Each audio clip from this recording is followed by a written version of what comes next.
RSS এর জন্মলগ্ন এইসব Jana Sangh BJP Hindu মহাসভা এইসব জামা পাল্টে তো লাভ নেই। আদর্শগত লড়াই প্রতিষ্ঠা লগ্ন থেকে আরএসএস এর সঙ্গে কমিউনিস্টদের রয়েছে, আজকেও সেটা চলবে এবং ভবিষ্যতেও থাকবে। বিজেপি কর্মীরা তো আর কুমোরটুলিতে তৈরি হবে না, যে কোনো রাজনৈতিক দলের কর্মী সমর্থক কুমোরটুলিতে তৈরি হয় না।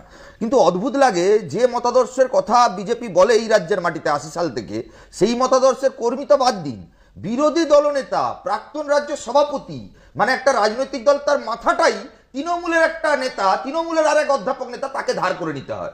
আমরা তার জন্য বলছি, দেখুন এই রাজ্যে বিজেপি তৃণমূল আলাদা বলে আমরা ভাবি না।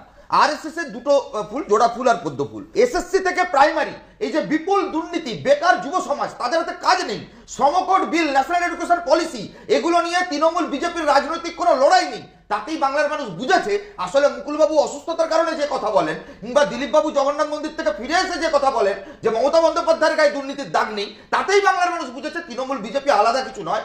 বাংলার মানুষ পরিত্রাণ একদম চাইছে।